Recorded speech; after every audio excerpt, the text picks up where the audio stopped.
Good evening. From Tianjin, China, where the skyline of this bustling port city now serves as the backdrop for one of the year's most consequential gatherings, the Shanghai Cooperation Organization Summit. Here, amid heightened global tensions, Russian President Vladimir Putin used his platform to send a carefully crafted message about Ukraine, about Russia's place in the world, and about the new alliances Moscow is counting on to break Western isolation. Speaking to fellow leaders, Putin began by reviving one of the central arguments that Moscow has used to justify its war in Ukraine, the question of NATO expansion. He repeated that the West's attempts to pull Ukraine into NATO represented, in his words, a direct threat to Russia's security. This framing, echoed countless times since February 2022, is meant to remind both domestic and international audiences that Russia views the conflict not as an invasion, but as a defensive struggle against Western encroachment.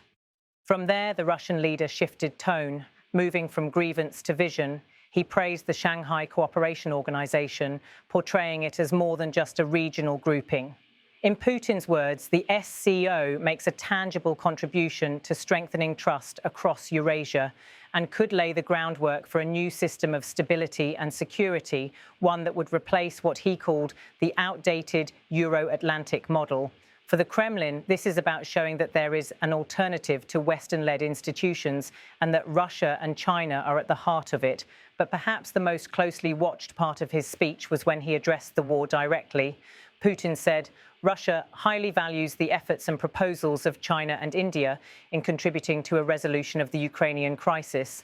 These comments mark an important signal. Beijing has already presented a 12-point peace plan, and India has repeatedly urged dialogue while carefully avoiding outright condemnation of Moscow. Neither initiative has gained traction in Kyiv or the West, but Putin's praise highlights how Russia wants to elevate China and India as legitimate mediators, actors that could counterbalance Washington and Brussels in shaping the future of the conflict. Putin then surprised many observers by making an unusual reference to the United States. He said that understandings reached at a recent summit with Washington in Alaska, in his view, could help open the way to peace in Ukraine. While he did not share details, he promised to brief other SCO leaders during their bilateral meetings. For Russia to highlight talks with the U.S. at a moment like this is significant. It suggests Moscow wants to signal flexibility, or at least create the impression of movement, even as the war on the ground continues to grind on. And in a final reveal, Putin said he had already spoken privately with Chinese President Xi Jinping over lunch about those same U.S. discussions. By emphasizing his personal exchange with Xi, the Russian president made it clear that Beijing is central to any future diplomatic track, and that Moscow sees China as not only an economic lifeline, but a political partner in navigating the crisis. Taken together, Putin's remarks in Tianjin are layered.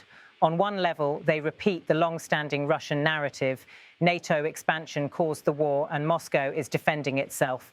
On another level, they frame the SCO as the institutional answer to Western dominance, with Eurasia, not Europe or America, setting the terms for peace and stability. And on yet another level, they elevate China and India as indispensable actors in whatever comes next for Ukraine. For Putin, this serves multiple purposes. Domestically, it shows Russians that their president is not isolated, that he is welcomed on the world stage. Regionally, it signals to Eurasian partners that Moscow is invested in building a new order with them at its core. And internationally, it challenges the West's claim that Russia is boxed in, demonstrating instead that powerful nations like China and India remain in dialogue with the Kremlin. But the context cannot be ignored. Ukraine and its Western backers remain deeply skeptical of Moscow's intentions. President Volodymyr Zelensky has dismissed both Chinese and Indian proposals, insisting that peace requires a full Russian withdrawal and restoration of Ukraine's borders.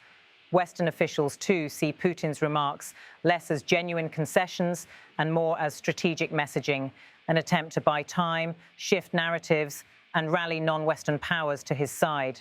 And yet, the optics are powerful.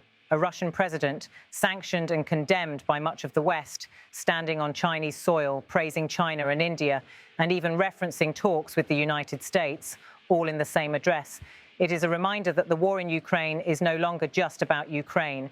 It is about global alignments, about competing visions of world order, and about whether the center of gravity in international diplomacy is tilting away from the West.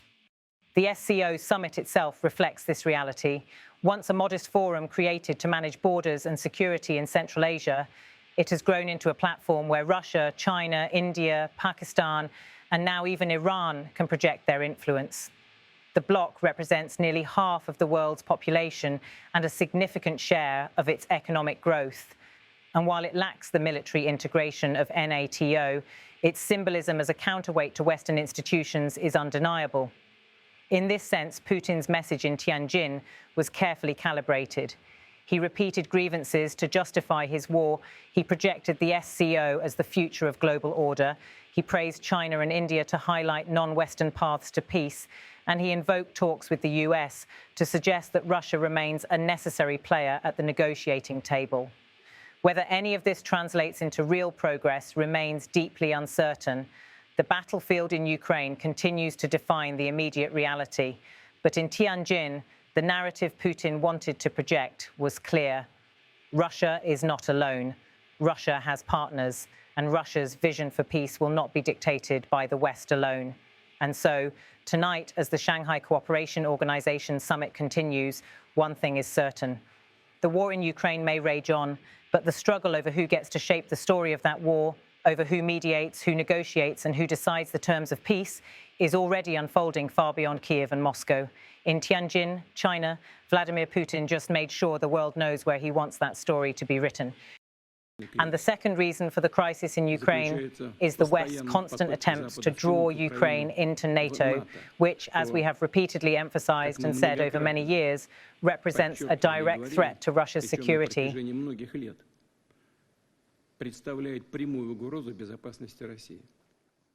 The SCO makes a tangible contribution to strengthening the atmosphere of cooperation and mutual trust throughout the Eurasian continent, thereby helping to lay the political and socio-economic preconditions to form a new system of stability, security, and peaceful development in Eurasia, a system that would replace the obsolete Eurocentric and Euro-Atlantic models.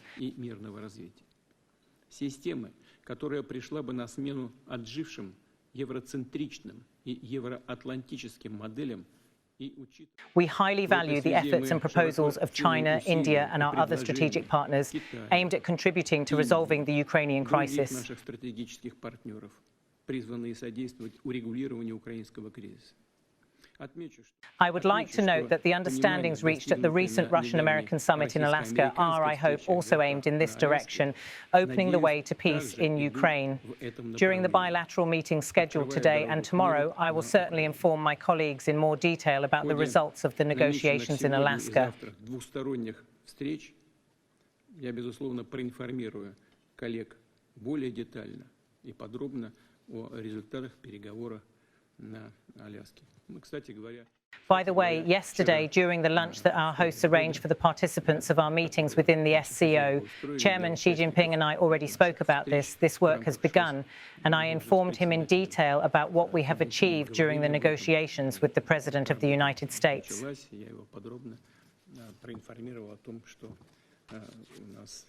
Достигнуто в ходе переговоров с президентом Соединенных Штатов.